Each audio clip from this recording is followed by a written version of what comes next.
Bonjour, bienvenue à cette formation Élargir la démarche Église verte. Nous commencerons par une prière d'ouverture qu'Église verte a rédigée pour vous aider à prier au début de vos réunions d'équipe Église verte. Notre président Robin Sauter fera ensuite un petit mot d'introduction. Nous écouterons après les témoignages de 2 paroisses dans lesquelles la démarche s'est progressivement élargie. Romans-sur-Isère, l'église protestante unie et la paroisse catholique Saint-Gabriel à Paris. Nous aurons ensuite un temps de questions. Lors de la formation initiale, il y avait des échanges en petits groupes sur les freins et les leviers pour élargir la démarche Église verte, dont vous pourrez retrouver un petit compte-rendu écrit sur le site internet. Et ce qui sera affiché en dernier sera la prière de clôture d'une réunion Église verte. Bonne formation. Dieu, notre Père et notre Créateur, par ton Fils Jésus, envoie sur nous le souffle de ton esprit. Donne-nous un esprit de sagesse et de discernement, un esprit de conseil et de force. Nous nous réunissons aujourd'hui parce que nous croyons qu'agir pour préserver la création est une façon d'aimer notre prochain et d'agir pour la justice. Que notre esprit, notre âme et notre cœur soient entièrement tournés vers toi, afin d'accueillir la parole de chacun avec bienveillance.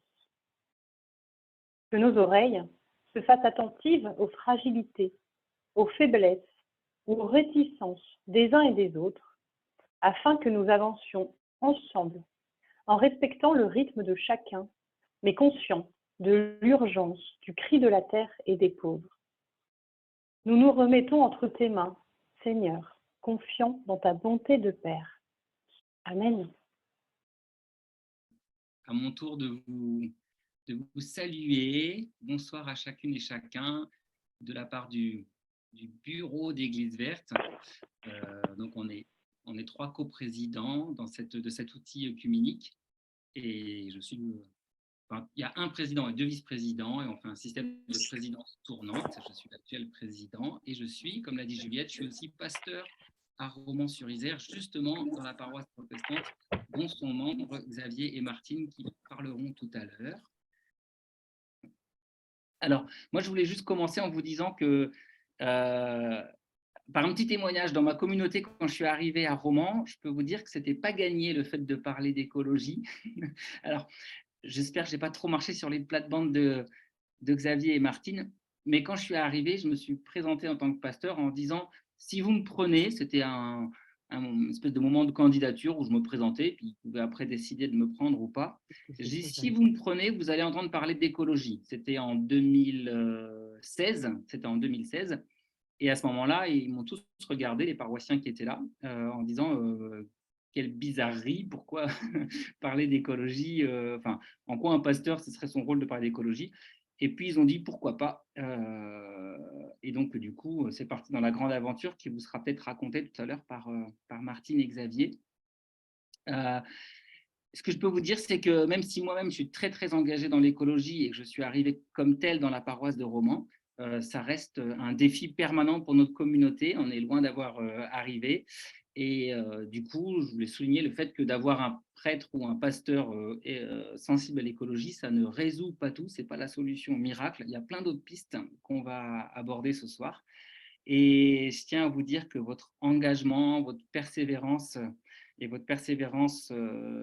pour ce thème, c'est une bénédiction pour l'Église. J'en suis persuadé que c'est une bénédiction pour toute l'Église parce que avec votre action, vous renforcez des liens œcuméniques qui nous permettent d'être plus crédibles dans notre témoignage en tant que chrétiens dans la cité.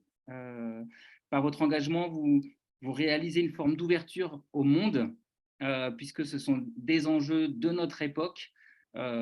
Si on travaille un petit peu sur les prophètes, sur le cri des prophètes dans l'Ancien Testament, on découvre à quel point leur appel pour la justice est lié à un contexte très précis, et c'était le thème de la célébration de la semaine de prière pour l'unité il y a 10 jours. Et ces appels à la justice, ils se faisaient dans un contexte précis. Or, aujourd'hui, beaucoup de nos contemporains crient pour la justice et aussi pour la justice climatique. Donc, on fait preuve d'ouverture au monde, on ouvre nos paroisses au monde en portant ces sujets, et même si c'est difficile, puisque c'est difficile de changer les habitudes. Et je voulais dire aussi que votre engagement était était beau aussi parce que par votre engagement, vous contribuez à faire plus de place dans nos églises aux émotions et aussi à l'importance du corps, puisque l'écologie, pour moi, c'est vraiment l'enjeu de l'incarnation. On se confronte au réel, on se confronte aux limites de la planète, on se confronte aux questions éthiques sur la nourriture, sur la santé, etc., etc. Donc, du coup, c'est une place qui est accordée au corps. Et je crois que nos églises, elles avaient perdu un petit peu ça. Les orthodoxes, ils n'avaient pas oublié, mais les protestants et les catholiques, on avait un peu perdu ça. On avait bien la conscience du ministère de prêtre, liturgie, mais les ministères de prophètes et de roi, on avait un peu oublié le rapport au corps, c'est le prophète, c'est le ministère du roi, c'est l'engagement dans la cité, c'est la justice sociale, c'est les enjeux de géopolitique, etc., etc. Eh bien, je crois que votre engagement permet de rééquilibrer ces trois aspects du croyant, du baptisé. Donc, courage, vous êtes de moins en moins seul et le simple fait de participer à cette formation vous montre que vous êtes de moins en moins seul dans votre engagement. Bonne soirée, bonne formation. Alors, on voulait déjà vous présenter en 2 minutes roman la ville. C'est une petite ville semi-rurale, enfin semi-citadine, de 40 à 50 000 habitants.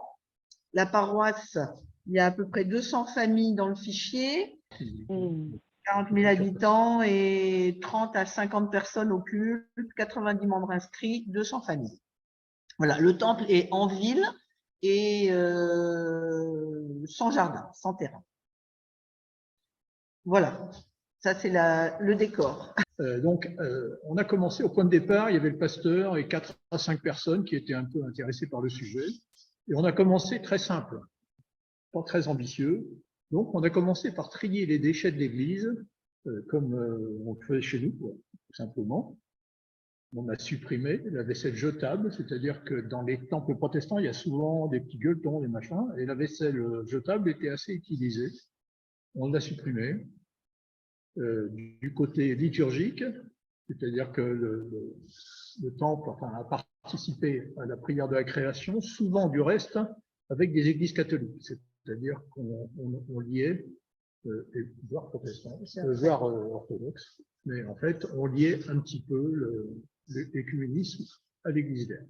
Et puis on a mis des panneaux d'information église verte. On va tourner le suivant. On vous a mis quelques photos. Donc ça, c'est quelques photos. Les informations église verte. Alors là, il y en a beaucoup. Il ne faut pas croire que c'est toujours comme ça, mais c'était après une manifestation. Voilà. Si on continue à tourner, voilà, vous avez un petit peu plus la réalité de l'information église verte. Les actions qu'on propose. C'est des actions. La fresque du climat, des choses qu'on avait proposées pour s'inscrire. Et après. On tourne. Bon, ça, c'est les fanions que tout le monde connaît, l'église verte, qui sont sur la porte du temple. Et qui attirent l'attention, entre autres, quand il y a des funérailles, j'ai entendu quelqu'un qui dit « Ah, tiens, je vais donner parce que ils sont église verte. » Donc, ça peut être intéressant et positif. Bon, on va tourner. Donc, après avoir commencé un petit peu léger, on est un petit peu monté en puissance, donc on vous montrera après, mais enfin, Martine a construit une roue des éco-gestes. Idée piquée à Aix-en-Provence. Qu'on tournait une fois par mois au cours du culte. En fait, c'est généralement au culte famille, et on faisait tourner ça par un enfant. Et l'éco-geste tiré au sort était affiché un mois dans le temple. On en parlait un petit peu. Et cet éco-geste était repris dans le journal de l'Église, le colporteur. Voilà. Du côté liturgique, la liturgie était centrée sur la création au moins une fois par trimestre. Et je pense qu'à chaque culte, il y a quand même une intention pour la création dans la prière d'intercession. C'est pas qu'une fois par trimestre. Donc la route des éco-gestes, ben la voilà, vous savez, c'est massif, mais ça marche. Donc, vous voyez, là, il y a nettoyer sa boîte mail, semer des fleurs, emballer du papier avec du papier de récupération. Et en fait, donc, c'est des tout petits gestes. Et ce qu'on avait rajouté, on avait mis une petite boîte accrochée au poteau en disant, si vous avez des propositions d'éco-gestes, vous les mettez dans la petite boîte. Et il y en a eu.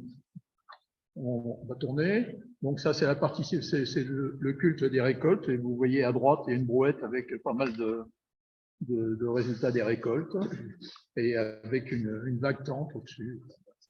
On va tourner. Prière écuménique en extérieur en octobre 2018. Donc en fait, généralement, là on sort et on fait ça. Là, c'était sur une colline où on profitait de la vue. Bon. Et on priait aux 4 coins cardinaux avec des vues différentes et sur une carrière et sur l'hiver et voilà. Voilà. À chaque fois il y avait une et là vous profitez pas de la pluie parce qu'apparemment il fait peu. On tourne.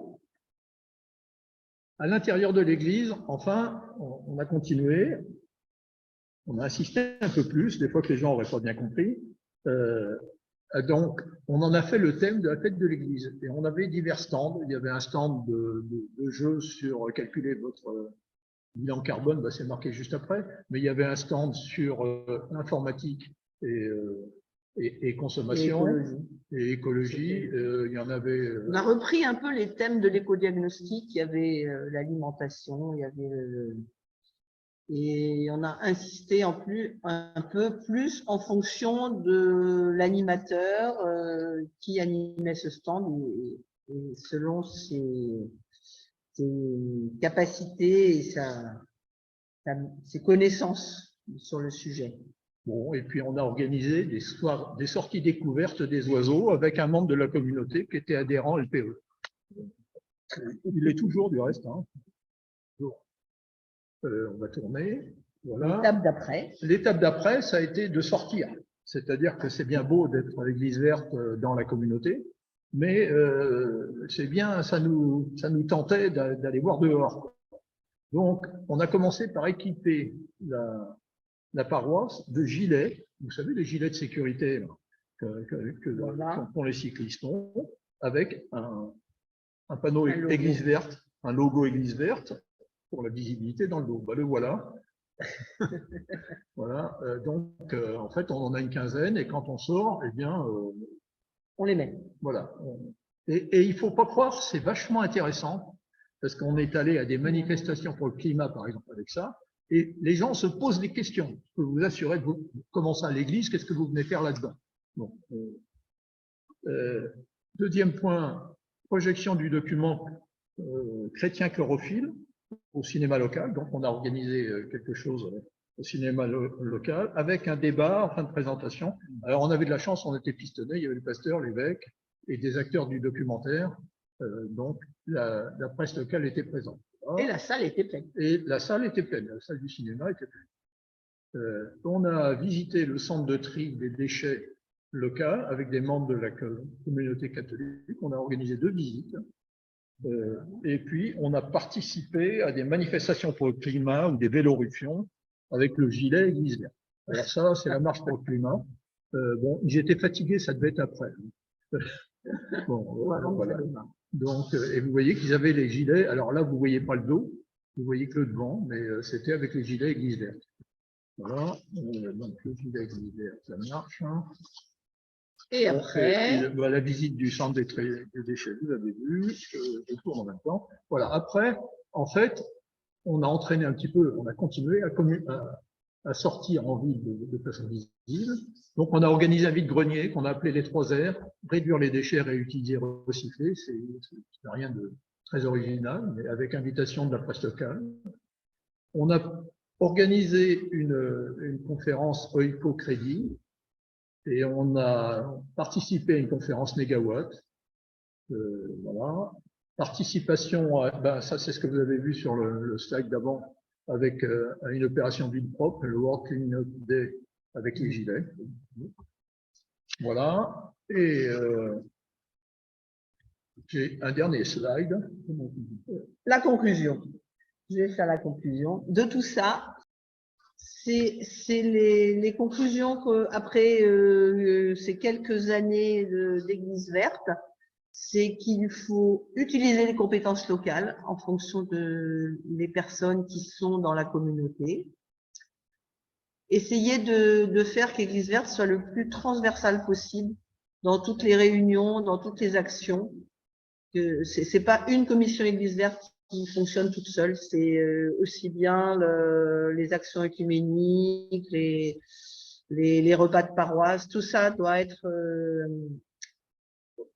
centré sur Église verte au moins.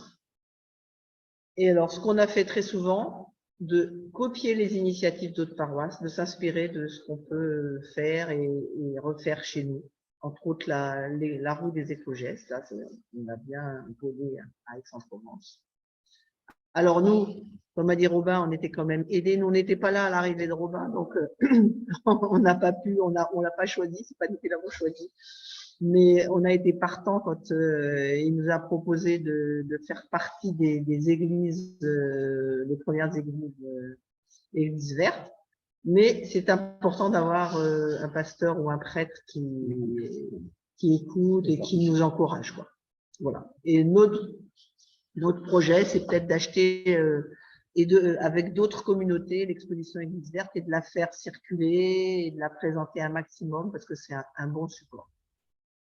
Sachant qu'on l'a, mais en petit pour l'instant. Et voilà, donc c'est vrai que le noyau de départ, c'est pas énormément agrandi, mais on utilise les compétences de chaque personne. Et de personnes qui ne sont pas dans le noyau. C'est-à-dire que quand on a une action, bah, on essaye de trouver quelqu'un qui est là-dedans. Qui l'apporte et on se sent plus comme coordinateur ou initiateur d'actions qui sont après portées par des gens qui ont les compétences. Bonsoir à tous. Je vais décomposer les 10 minutes en une présentation flash, j'ai appelé ça présentation flash de l'église Saint-Gabriel, paroisse catholique. Ensuite, je ne vais pas vous montrer des réalisations ce soir. Vous pourrez les voir sur le site internet de la paroisse, qui ressemble quand même à ce qu'on a vu précédemment dans l'autre roman. Deuxième partie un peu plus longue, je vais questionner cette question qui était proposée ce soir, élargir. Qu'est-ce que ça veut dire un peu élargir et qu'est-ce qu'on a fait nous pour élargir? Et après, je vous donnerai un peu les astuces qu'on a utilisées nous ici à Saint-Gabriel. Donc, pour démarrer, alors prenez des notes et puis je vous promets que je vous enverrai une sorte de petite note comme ça, je montre, un peu plus détaillée plus tard par Juliette. Comme ça, vous aurez une sorte de compte-rendu dessiné. Mais là, je n'ai pas eu le temps de le faire. Donc, je me lance.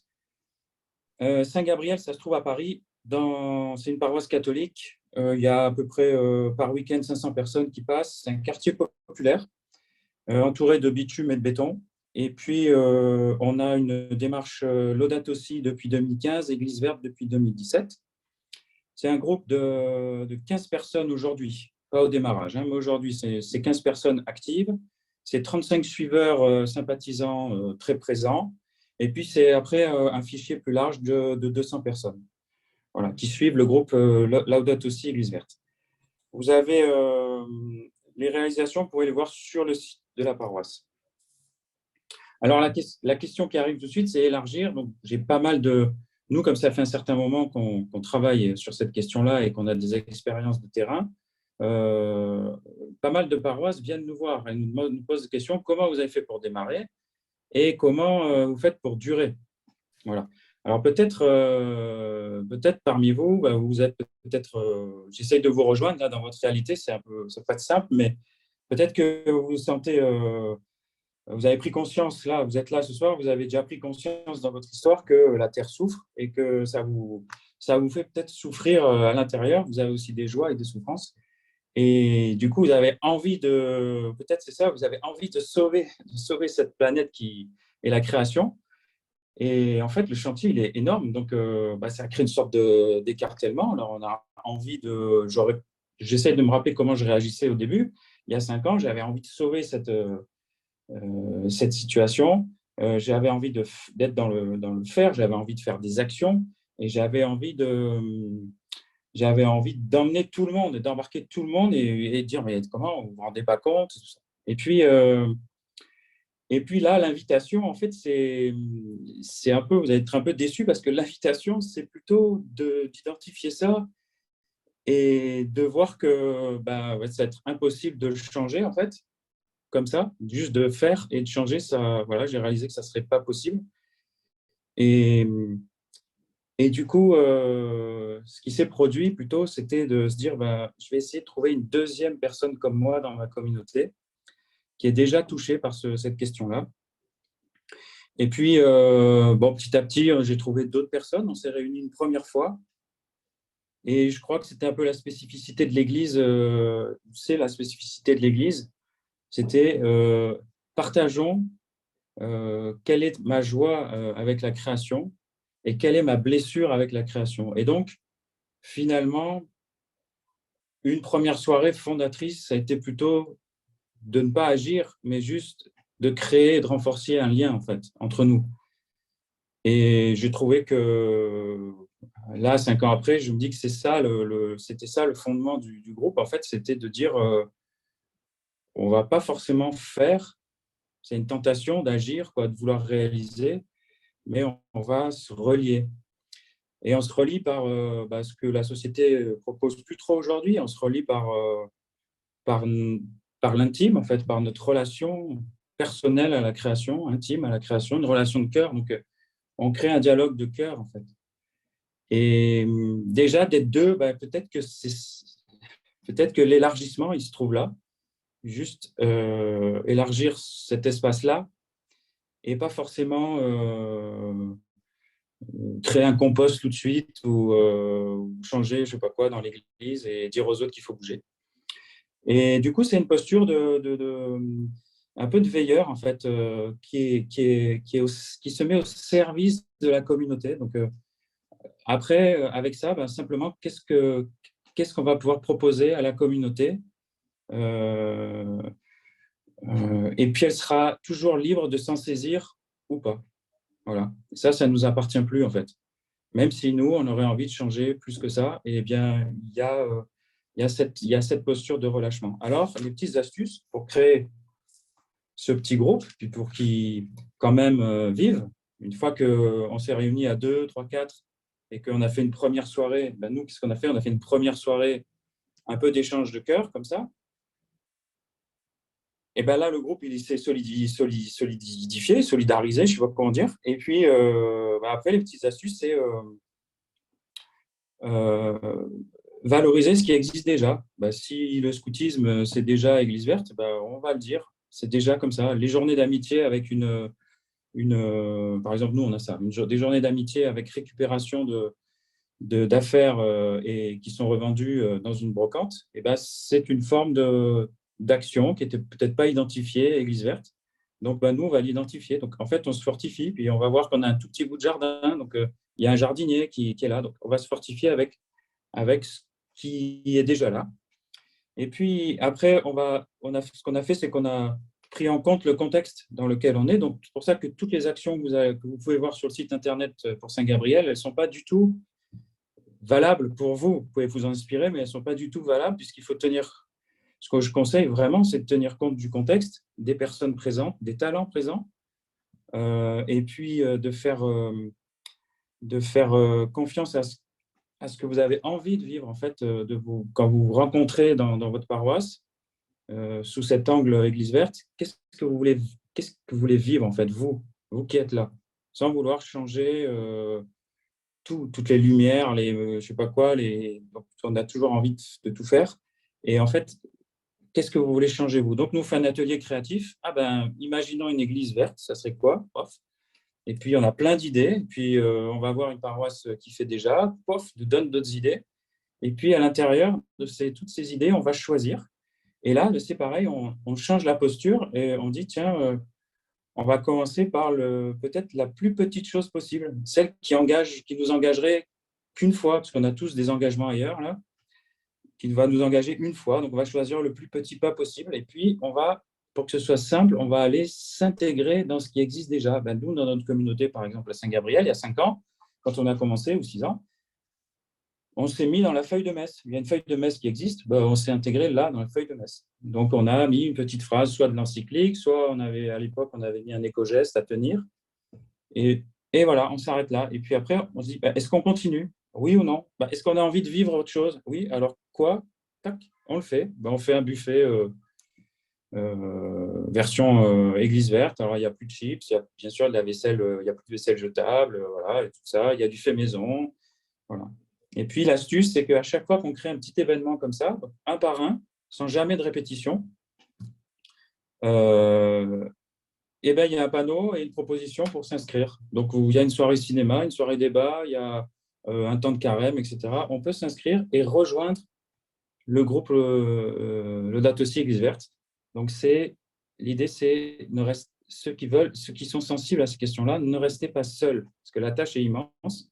Vous n'êtes pas seul. Donc, c'est une occasion qui nous est offerte de refaire famille. Alors, voilà un peu la densité. Voilà. Donc, gardez toujours, nous, ce qu'on essaye de faire, c'est qu'on garde toujours de s'amuser. Faire ce qu'on va proposer à la paroisse, c'est quelque chose que nous, on a envie de vivre. Les personnes qui sont là, présentes, ont envie de vivre et vont s'amuser à le faire, à découvrir, que ce soit la fresque du climat, des ateliers éco-fabrication soi-même, et tout ça. Vous pouvez voir tout ça sur notre site. Donc, voilà un peu l'articulation. Je me présente Marie-Lorraine Hugo, je m'occupe du suivi de tout l'ouest de la France, pour ceux qui ne me connaissent pas. Et je vais effectivement animer ce temps de questions. Qu'est-ce que tu appelles un dialogue de cœur? Est-ce que tu pourrais commencer par préciser ce petit point, s'il te plaît? Ouais. Super question, merci, ça me semble fondamental. Donc, nous, en fait, il faut comprendre que ceux qui me téléphonent, ils ont de l'enthousiasme, ils m'appellent, ils disent, nous, sur notre paroisse, on voudrait créer un compost. Ah, c'est super, nous, on l'a fait, tout ça. Comment vous avez fait? Alors, vous êtes combien de personnes? Ouais, on est 3 et tout. Ah, c'est bien d'être 3 alors. Et alors, quand vous allez déménager le compost, qui est-ce qui va s'en occuper? Ah, bah, on ne sait pas. Et tout. Et en fait, le dialogue de cœur, c'est revenir avant l'action et la réalisation qui un peu comment dire, c'est comme une tentation, vous voyez, elle nous attire, mais elle est basée sur des relations assez faibles, puisque ça, et puis, comment dire, en fait, un compost, moi, je peux le faire dans la société civile, si vous voulez. Je peux le faire en dehors. Si je le fais à l'église, c'est qu'il y a une texture particulière. Et cette texture-là, selon ce que je propose, selon moi, c'est un dialogue de cœur qui est sur prendre un temps avant tout ça. Alors, ça peut être un temps de prière, mais c'est une forme de prière d'ailleurs. Hein. Eh bien, tiens, toi, Marie-Lorraine, pendant les dernières vacances, quelle a été ta relation à la création? Qu'est-ce qui t'a mis en joie? Et est-ce que tu as eu une blessure aussi avec cette création? Ah oui, alors moi, j'ai vu les incendies l'été dernier et en Bretagne, il n'y en avait jamais et ça m'a fendu le cœur, quoi. Ça m'a fait de la peine. J'ai une douleur profonde. Et alors ça, j'ai l'impression que c'est typiquement le message l'accueil que nous, on pourrait proposer, en tout cas dans l'Église, en tout cas dans ma paroisse. Et ce dialogue-là, bah, il permet de, vous voyez, cette forme d'empathie, en fait, cette forme où je vais rejoindre la joie et la douleur de l'autre. En fait, une fois que ça c'est fait, il n'y a plus rien à faire, je veux dire. C'est un peu bizarre ce que je vous dis, mais je sais, j'en ai conscience, mais en fait, il n'y a plus rien à faire. Ça y est, c'est fait. Vous voyez, c'est le pourquoi à Saint-Gabriel, on a fait ça d'abord. Et après, il s'est trouvé par une sorte de, là je peux le dire, hein, de bonté divine, que le groupe dure depuis 5 ans et qu'on fait des tonnes de trucs qui sont super drôles et voilà. Et dans le quartier et tout ça. Merci. Alors, j'ai 2 questions. C'est que répondriez-vous à des paroissiens qui considèrent que ce n'est pas la vocation de l'Église d'animer et de réaliser des actions en lien avec la sobriété et la préservation des ressources? Deuxième question, est-ce que vous auriez des exemples d'activités ludiques? Alors moi, ce que je répondrais à des personnes qui me disent que c'est pas le rôle de l'Église, je dirais que nous faisons partie intégrante de la création, l'humain comme les animaux, et que et que C'est la création de Dieu. c'est voilà, c'est Dieu nous a créé nous, mais aussi l'univers, la terre, et que et voilà, et que nous en sommes les gardiens et les protecteurs, et que c'est le rôle de l'Église aussi de faire ça. Voilà, pour moi c'est tout simple, hein.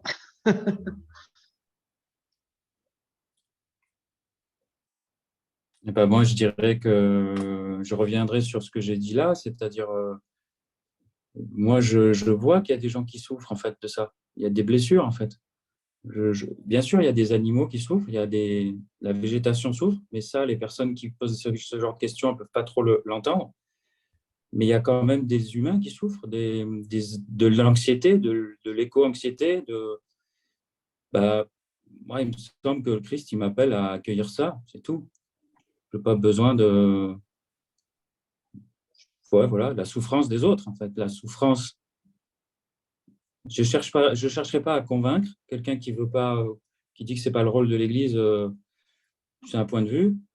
Mais moi, je vois, je ne sais pas, je n'ai pas les yeux, peut-être je vois, est-ce que cette personne-là voit autour d'elle des personnes en souffrance avec ça, avec cette question-là? Voilà. Merci. Est-ce que vous auriez des exemples d'activités ludiques? Alors, on va essayer de vous montrer un petit jeu. Alors, est-ce que vous voyez là, on a un petit jeu qui est censé mesurer l'empreinte carbone, et en fonction de son comportement, de son alimentation, de son logement, on remplit de graines ou de lentilles une éprouvette, et ça montre les degrés de réchauffement climatique. Ça montre surtout le nombre de... Ah oui, oui, non, je crois que c'est ça. 2, 3, 5. Si vous faites un voyage en avion, paf, vous montez à 5 degrés de réchauffement climatique. Alors, Et c'est un jeu qui vraiment concrétise un peu notre empreinte carbone, et qui a beaucoup de succès auprès des jeunes et des moins jeunes, d'ailleurs. Donc, on l'a fait lors d'une fête de paroisse. et c'est tout à fait faux, hein. Ça donne des idées.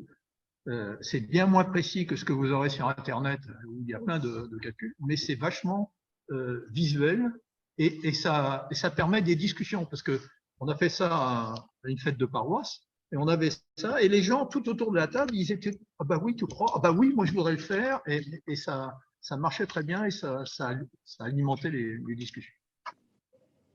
Voilà, c'est un exemple. Mais Martine parlait tout à l'heure aussi, dans cette fête de paroisse, on avait aussi un jeu sur le fait de reconnaître les légumes de saison. Oui, de replacer sur une frise les légumes sur les 4 saisons. Vous voyez, en fait, il faut pas, à mon avis, il ne faut pas chercher des choses très compliquées. Des choses très concrètes, très simples. Merci beaucoup. Quelle suite avez-vous donnée lorsque vous avez fait la fresque? Oui, sur la fresque du climat, si vous voulez, on en a fait 2. Et on en a fait une d'abord pour je dirais pour les grands, quoi. Et puis après, en fait, on en a fait, Robin en a organisé une dans le cadre du caté des jeunes. Ça a marché du feu de Dieu. C'est le cas de le dire. C'est le cas de le dire. Exactement. Alors après, je dirais les actions, enfin, sur la fresque du climat, selon moi, moi je l'ai suivi 2 fois, c'est pas forcément quelque chose qui vous demande une action immédiate.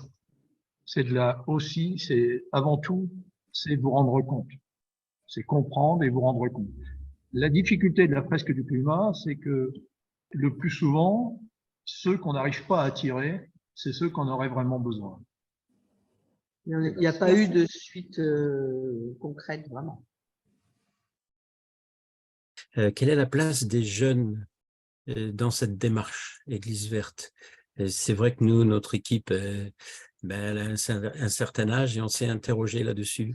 Quelle démarche faut-il faire pour que des jeunes de tous âges puissent s'intégrer dans cette démarche? Est-ce que vous avez des expériences? Je peux témoigner. Encore une fois, il faut toujours faire attention à la volonté de faire que les autres, les jeunes bougent et tout ça. Donc ça, bon, vous avez compris mon message. Sinon, nous, ce qui se passe, c'est que un jour, on a dit, tiens, on va prendre notre label Église verte et puis on va faire le tour de tous les groupes existants. Donc, on est allé voir le catéchuménat, le groupe des personnes retraitées, tout ça, puis les jeunes. Et on leur a demandé, ça serait quoi pour vous une église verte? Donc, ils ont sorti des post-it et tout. On a animé une soirée comme ça. Et puis, voilà, ce qui se passe, c'est que les fruits, ils n'arrivent pas tout de suite, en fait. Enfin, en tout cas, pour nous, ça a été au bout de 5 ans. Et au bout de 5 ans, ils font des choses. Ils viennent, par contre, ce qu'ils aiment bien, c'est les fresques. Ça marche bien. Ils viennent. Donc ça, je recommande. Mais en effet, je rejoins le témoignage de Martine et Xavier. Les fresques, ça n'aboutit pas forcément à une réalisation. Les jeunes, ils repartent, en fait. C'est très fluide, c'est volatile. Et donc, après, c'est plutôt, comment dire, aujourd'hui, ils viennent et ils disent, nous, on veut faire la messe du dimanche soir. Donc, c'est parce qu'on a commencé à créer un réseau qu'on sait quel animateur va pouvoir leur donner la place et le curé va laisser faire pour qu'ils prennent en charge une fois par mois, ils amènent leurs instruments, ils changent un peu la liturgie. Et donc, on fait de l'écologie intégrale déplacée, c'est-à-dire qu'eux, ils reviennent par d'autres chemins, en fait. Enfin, bon, c'est pas maîtrisable, en fait. Voilà le témoignage. Merci. On va s'arrêter là pour les questions. Merci à nos 3 intervenants pour leur partage. Et le partage va continuer dans les petits groupes de discussion.